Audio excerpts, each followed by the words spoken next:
Bukan merajuk daripada industri hiburan, bekas peserta Mentor 7 iaitu Pasha memberitahu dia tidak berhasrat untuk meninggalkan dunia hiburan walaupun kembali aktif mengembangkan minat sebagai seniman jalanan atau basker. Kemana hilangnya saya tak hilang pun sebenarnya. Saya berkurung berkurung di dalam studio untuk kumpul material sebenarnya. Tapi sebenarnya itu waktu sebelum PKP lah. Tapi bila PKP tu saya menghilangkan diri daripada KL sejak. Saya berpindah ke negeri orang untuk saya jalankan saya punya misi iaitu basking tour saya panggil. Saya bermula di Pulau Perhentian Terengganu dan berakhir di Perlis selama 3-4 bulan punya perjalanan lah. Jadi mungkin boleh share tentang perjalanan tersebut dengan cerita yelah bukan senang nak travel dari satu tempat ke satu tempat dengan ibaratkan macam tanpa hala tuju lah kan.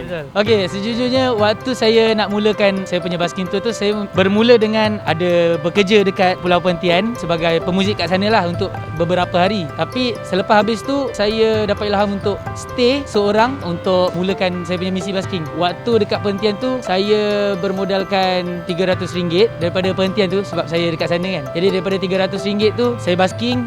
Jadi income tu bertambah sikit demi sedikit daripada situ dan saya teruskan perjalanan saya ke Pulau Tioman dan saya duduk kat Pulau Tioman tu selama sebulan. Kat situlah saya punya pengalaman yang saya rasa dalam hidup saya paling bermakna. Sebulan kat tempat orang, tempat asing dan di pulau bersama dengan penduduk Pulau Tioman yang sangat-sangat baik hati lah. Kita orang duduk dekat rumah diorang, kita orang duduk, diorang bagi fasiliti, diorang bagi makan sebab kita basker daripada KL kan. Jadi apa yang membuatkan Pasha ni kuat? Bukan senang untuk kita membuat satu keputusan yang mungkin benda ni macam jadi ke tak jadi ke kan? Risiko lah. Alright, okay, apa yang membuatkan saya kuat lah untuk mengarungi benda tu? Saya fikir balik dari mana saya datang. Sebab saya bermula perjalanan seni saya dengan basking dan saya dah jadi artis, saya tak tinggal basking tu sebab itu kat mana saya start. Cuma dia jadi berat sikit bila nak start basking dekat tempat lain yang kita tak biasa, yang bukan tempat kita tak kenal orang. Tapi saya ambil benda tu sebagai cabaran dan satu tempat untuk saya mendekatkan diri dengan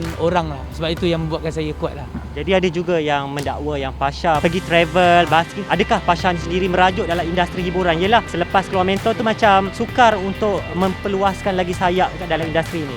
Okey, saya tak anggap macam tu sebab saya dalam industri pun saya masih fight, tapi untuk saya punya sendiri pun saya akan fight jugalah. Jadi saya jalan dua-dua. Mungkin dekat dalam saya punya basking punya career tu boleh menaikkan nama saya kat dalam industri ataupun nama saya dalam industri tu boleh membantu saya dekat dalam perjalanan basking saya macam tu lah. So saya anggap dua-dua tu saya jalan sekali je, tak ada masalah.